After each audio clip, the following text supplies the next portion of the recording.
भारत सरकार के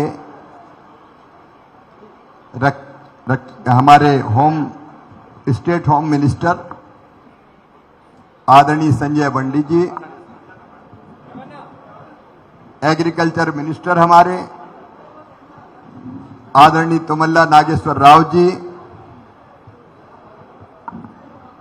आदरणीय रेवेन्यू मिनिस्टर पोंगुलेटी श्रीनिवास रेड्डी जी, राम सायम रवि रेड्डी जी, राकेश रेड्डी जी,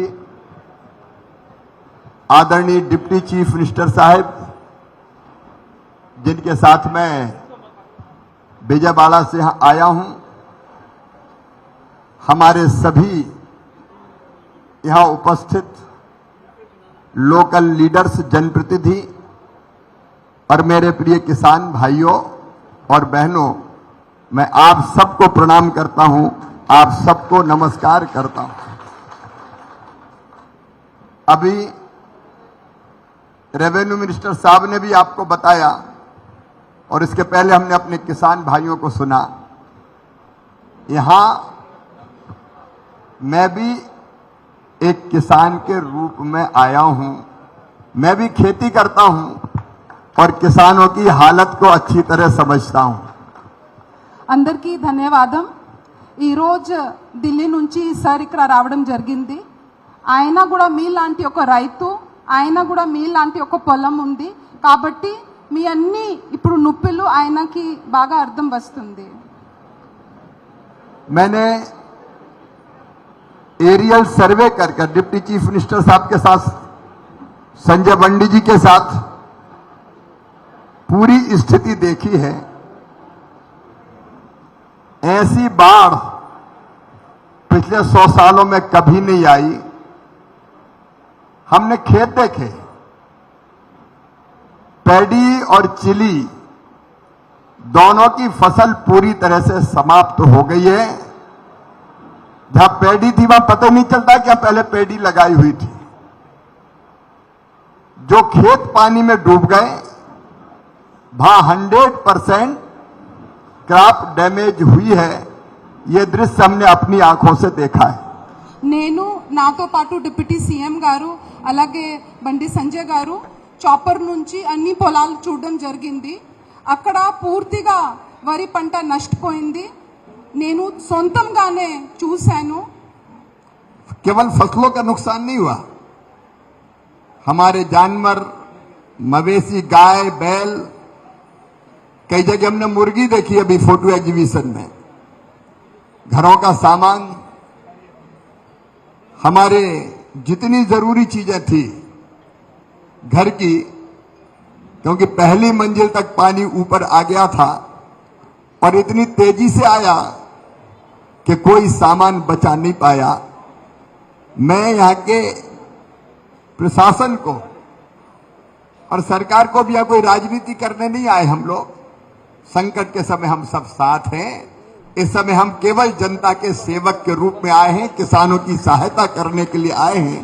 लेकिन जो बेहतर काम हो सकता था करने की कोशिश किया और उसके कारण इतनी बड़ी त्रासदी में जो जाने गई है, भगवान की कृपा से बहुत कम गई है और उसके लिए मैं बधाई देता हूं।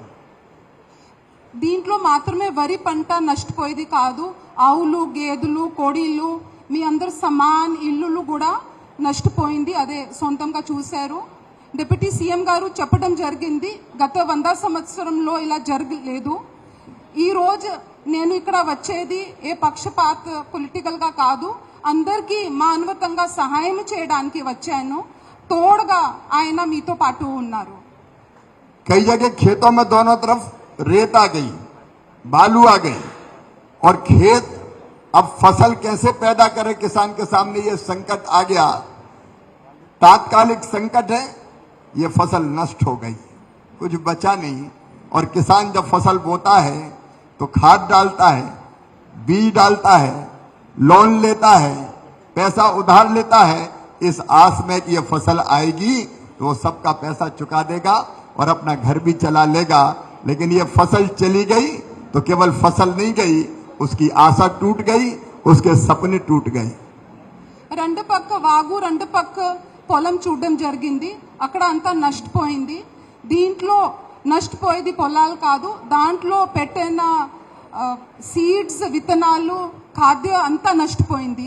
ఈ నష్టంతో మీరు మాత్రమే నష్ట కాదు, మీ ఉన్న కళలు కూడా పోయింది.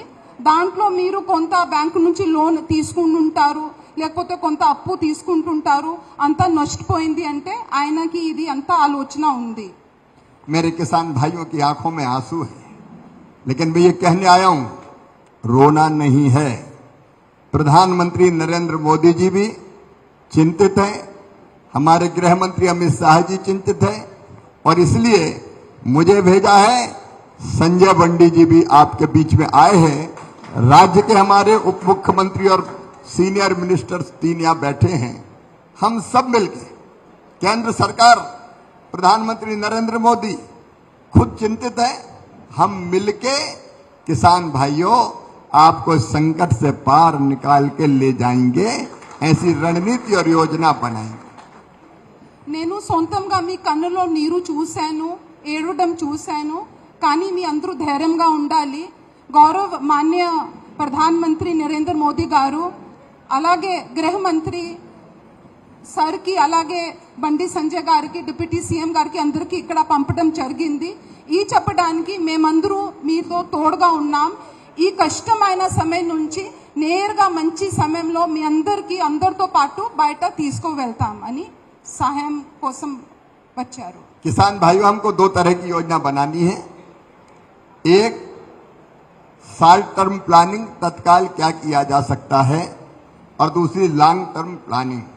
मुझे कहते हुए दुख होता है, मैं राजनीति की बात नहीं कर रहा, लेकिन जो पुरानी सरकार थी उसने कुछ परिस्थितियां ऐसी बना दी कि जो एसडीआरएफ का पैसा है, एसडीआरएफ का पैसा वो खर्च ही नहीं हुआ है, फंड डाइवर्ट हो गए, और इसलिए राज्य को जो योजना का लाभ मिलना था वो योजना का लाभ नहीं मिल रहा। ये विशेष परिस्थिति पैदा हुई है, लेकिन हम कुछ रास्ते निकालेंगे।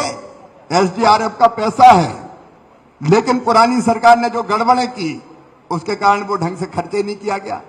कई योजना में पूछ रहा था, मैडम यहां पे कलेक्टर भी रही है, तेलंगाना कैडर की है, ज्वाइंट सेक्रेटरी एग्रीकल्चर है, मेरे साथ दिल्ली से आई है, तो मैंने पूछा जो सेंट्रली स्पॉन्सर्ड स्कीम थी उसका क्या हुआ? तो मित्रों, उसका भी पैसा केंद्र से तो आया, लेकिन पुरानी सरकार जो अब तक कुछ समय पहले तक थी उसने सारे फंड डाइवर्ट कर दिए, और इसलिए वो पैसा भी हिसाब में कहीं आया नहीं, जो यूसी देना चाहिए वो दी नहीं, इसलिए वो पैसा भी पड़ा का पड़ा रह गया, वो आपके काम नहीं आया। సార్ ఏం చెప్తున్నంటే, నేను రాజకీయాలు చేయడానికి రాలేదు, రాజకీయాలు మాట్లాడడానికి రాలేదు, కానీ గతంలో ఉన్న ప్రభుత్వము ఎన్డీఆర్ఎఫ్ సంబంధించి విపత్తు సమయంలో ఉపయోగించాల్సిన పైసలను ఎన్ని విపత్తులు వచ్చినా ఉపయోగించుకోలేదు, దాన్ని వాడలేదు. అటువంటి సర్కార్ ఇంతమంది ఉండే, అందుకే ప్రజలందరూ ఇబ్బందులు ఉండరని చెప్పి అటువంటి పరిస్థితి రాకుండా చూడడానికి సార్ గురించి చెప్తాడు. ఇక్కడ ఏం రాజకీయాల గురించి మాట్లాడతలేము, ఆపదలు ఉన్నప్పుడు అందరం కలిసిమెలిసి రాజకీయాలకు అతీతంగా రైతులు ఆదుకోవడానికి మాత్రమే వచ్చామని చెప్పి చెప్తా ఉన్నారు. कई योजनाओं का मैंने भी रिकॉर्ड देखा सर, तो 0 खर्चा यहां दिखाया है, 0। तो उसके कारण सेंट्रल फंड फिर जब 0 खर्चा होगा तो मिलता नहीं है। अभी ये एक परिस्थिति पैदा हुई है। दूसरी, प्रधानमंत्री फसल बीमा योजना, जिसमें इतने हैवी लॉस के बाद किसान को फसल का बीमा का लाभ मिलता है, वो आंध्र या वो तेलंगाना में लागू ही नहीं की गई, और इसलिए अब वो योजना भी हमारे पास अभी नहीं जिससे तत्काल हम मदद कर सकें। ऐसी परिस्थितियां पैदा हुई है। కేంద్ర ప్రభుత్వం నిధులు ఏ విధంగా వస్తాయంటే, గతంలో ఇచ్చిన నిధులను వాడుకుంటేనే తిరిగి నిధులు వస్తూ ఉంటాయి. కానీ గత సర్కారు కేంద్ర నిధులను వాడుకోలే, ఉన్న నిధులను కూడా డైవర్ట్ చేసే ప్రయత్నం చేసింది. కాబట్టి కేంద్రం నుంచి నిధులు ద్వారా మీకు లాభం చేయలేకపోయినాం. ఫసల్ బీమా అనేది రైతులు కష్టాల్లో ఇబ్బందులు ఉన్నప్పుడు, ఆపద సమయంలో ఉన్నప్పుడు ఫసల్ బీమా ద్వారా మీకు న్యాయం జరిగేది. కానీ గతంలో ఉన్నటువంటి ప్రభుత్వము ఫసల్ బీమాని ఈ రాష్ట్రంలో, తెలంగాణ రాష్ట్రంలో అమలు చేయడంలో నిర్లక్ష్యం వహించింది, అమలు చేయలేదని. అందుకే రైతులు ఇప్పుడు కష్టాల్లో ఉన్నారు. ఆదుకునే ప్రయత్నం గత ప్రభుత్వం చేయలేదు, కాబట్టి వాళ్ళ ఫసల్ బీమాను కూడా గత ప్రభుత్వం ఇంప్లిమెంట్ చేయలేదు, అమలు చేయలేదు తెలంగాణ రాష్ట్రంలో. అందుకే రైతులు కష్టాల్లో ఉంటున్నారు. ఆదుకునే ప్రయత్నం వాళ్ళు చేయలేదు. కేంద్ర ప్రభుత్వం చేస్తానా కూడా చేయనిచ్చే అవకాశం గత ప్రభుత్వం ఇవ్వలేదు. सस्ती लोकप्रियता के लिए फंड डाइवर्ट किए गए, योजनाओं को लागू नहीं किया गया। और सच में मैं कह रहा था अभी हमारे मंत्री साथियों से कि ये तो डिजास्टर बहुत बड़ा है, इसका रास्ता निकालना है, लेकिन पिछली सरकार भी डिजास्टर से कम नहीं थी। पूरे प्रदेश की हालत इतनी खराब कर दी कि कई बार रास्ता निकालने में कठिनाई हो रही है। लेकिन मैं स्टेट गवर्नमेंट से ये कहना चाहता हूं, आपके साथ मिलके संजय बंडी जी भी यहाँ पे हैं, किसानों के लिए हम रास्ता निकालेंगे। कैसे हम रास्ता खोजें ताकि इन योजनाओं का लाभ भी आपको ठीक से मिल पाए और इस संकट के समय केंद्र सरकार भी राज्य सरकार को पूरा सहयोग कर सके। గత ప్రభుత్వము అనేక సంక్షేమ పథకాలు కేంద్రం ఇచ్చినా కూడా ఇక్కడ అమలు చేయలేకపోయింది. ఇచ్చిన వాటిని కూడా డైవర్ట్ చేసే ప్రయత్నం చేసింది. మేమందరం కూడా ఇంతకుముందు చెప్పింది ఒకటి మర్చిపోయింది. అలా రెండు రకాల ఆలోచనలు మేము చేస్తున్నాం. తాత్కాలికంగా మీకు ఏ విధంగా సహకరించాలని చెప్పి, దాంతోపాటు పర్మనెంట్ గా ఇటువంటి ఆపద రాకుండా, ఇటువంటి కష్టాలు రాకుండా ఏ విధంగా దీని సమస్య పరిష్కారం చూపెట్టాలో దాని గురించి ఆలోచిస్తాం. కాబట్టి అందరం కూడా కలిసిమెలిసి దీనికి పరిష్కారం ఏ విధంగా కూడా చూస్తాం. తప్పకుండా సహకరించడానికి మీరు వచ్చారు, తప్పకుండా సహకరిస్తాం అందరం కలిసి కూడా. हम केंद्र सरकार की योजनाओं को भी कैसे, किस रूप में और क्या व्यवस्था करके लाभ दे सकते हैं चर्चा करके प्रधानमंत्री जी का मार्गदर्शन लेकर उस दिशा में भी बढ़ेंगे। खेतों में जो रेत आ गई उसको हटाने के लिए कृषि विकास योजना और बाकी योजनाओं का कैसे लाभ दिया जा सकता है राज्य को, उसके बारे में भी हम विचार करेंगे। और सर, आपने जो मेमोरेंडम सौंपा है, अभी यह तात्कालिक नुकसान है। आप भी पूरी स्टेट गवर्नमेंट जो डैमेज हुआ है उसका आकलन कर रही है और केंद्रीय टीम भी आके यहाँ पूरे नुकसान का जायजा लेगी और उसके बाद केंद्र सरकार राज्य सरकार को हर आवश्यक सहायता करेगी। प्राइमरीली तो राज्य सरकार को करना है, लेकिन केंद्र आपको पूरा सहयोग करेगी ताकि मेरे किसान भाइयों को इस संकट के पार ले जा सकें, उनकी आंखों में आंसू ना आए। मैं फिर आपको आश्वस्त करने आया हूं, पीएम स्वयं चिंतित है, वो भी आपके साथ खड़े हैं, केंद्र सरकार भी आपके साथ खड़ी है और हम आपको इस संकट के पार निकालकर राज्य सरकार के साथ ले जाएंगे। इसलिए आंखों में आंसू मत लाइए। नुकसान हुआ है, बड़ा नुकसान हुआ है, सामान का हुआ है, मवेशी का हुआ है, आजीविका के साधन चले गए, लेकिन फिर भी इस संकट के पार ले जाएंगे। आप चिंता मत कीजिएगा, हर संभव प्रयत्न हम लोग मिलकर करेंगे ताकि हमारा किसान इस संकट से निकले और अगली फसल के लिए भी। अभी संकट यही है, नेक्स्ट क्रॉप के लिए खाद चाहिए, बीज चाहिए, बाकी व्यवस्था चाहिए, तुरंत जो कर्जा देना है उसके लिए कुछ ना कुछ रिलीफ चाहिए ताकि अभी न देना पड़े। उसको कैसे रिशेड्यूल्ड करना है उसके बारे में भी चर्चा करके रास्ता निकालेंगे। इसलिए मैं आया हूं और आप चिंता मत कीजिए, हम रास्ता निकाल के आपको इस संकट से बचाएंगे। फसल खराब हुई है, जिंदगी खराब नहीं होने देंगे। రైతులు ఎవరు కూడా కంటనీరు పెట్టుకోదు. నరేంద్ర మోడీ గారు తప్పకుండా మీకు సహాయం చేయడానికే, మిమ్మల్ని ఆదుకోవడానికే, తెలంగాణ రాష్ట్ర ప్రభుత్వానికి సహకరించడానికే మమ్మల్ని పంపించడం జరిగింది. కాబట్టి ఇక్కడ మీరు కేవలం పంట మాత్రమే వేది, దాని గురించి ఏ విధంగా తిరిగి మళ్ళీ పంట వేసుకోవాలో దానికి దారి చూపెడదాం. ఇప్పుడు కేంద్ర ప్రభుత్వ సంక్షేమ పథకాలు కూడా ఈ ఆపద సమయంలో ఏ పథకం మీకు ఏ విధంగా ఉపయోగపడుతుందో దాని గురించి కూడా మేము ఆలోచిస్తాం. రాష్ట్ర ప్రభుత్వం కూడా నివేదికలిస్తుంది, కేంద్ర ప్రభుత్వం కూడా నివేదికలిస్తారు. రెండు సరి చేసుకొని తప్పకుండా ఏ విధంగా న్యాయం చేయాలో మీకు న్యాయం చేసే విధంగా మేము ప్రయత్నం చేస్తాం. ఎక్కడ రైతులు ఇబ్బంది పడద్దు, బాధపడద్దు, కంటనీరు పెట్టుకోవద్దు. నరేంద్ర మోడీ గారి ప్రభుత్వం తప్పకుండా మీకు ఆదుకోవడానికి రాష్ట్ర ప్రభుత్వం కేంద్ర ప్రభుత్వం కలిసి మీకు సహకరించడానికి సిద్ధంగా ఉంది. మీరు దాన్ని ఏ ఇబ్బంది పడదని చెప్పి వారు చెప్తా ఉన్నారు. केंद्र सरकार की तरफ से संजय बंडी जी लगातार यहाँ नजर रखेंगे ही और राज्य सरकार के सभी साथी यहाँ बैठे हुए हैं। यहाँ के बाद मैं फील्ड में भी देखने कुछ खेतों को जाऊंगा और उसके बाद हैदराबाद जाके वहां हम राज्य सरकार के साथ उनके साथ भी मीटिंग करेंगे और रास्ता निकालने का काम करेंगे। హైదరాబాద్ పోయి కూడా ఇక్కడ ముగ్గురు మంత్రివర్యులు ఉన్నారు, గౌరవ డిప్యూటీ సీఎం గారు ఉన్నారు. అందరం కలిసి కూడా ఇవాళ ఇక్కడ చూస్తాం, అన్ని విషయాలు చూస్తాం. ఇక్కడ ఎంత నష్టం జరిగింది కూడా అన్ని పరిశీలించడం జరిగింది. హైదరాబాద్ వెళ్ళి కూడా గౌరవ ముఖ్యమంత్రి గారు ఇతర అధికారులతో కూడా ఈరోజు సాయంత్రం చర్చిస్తున్నాం.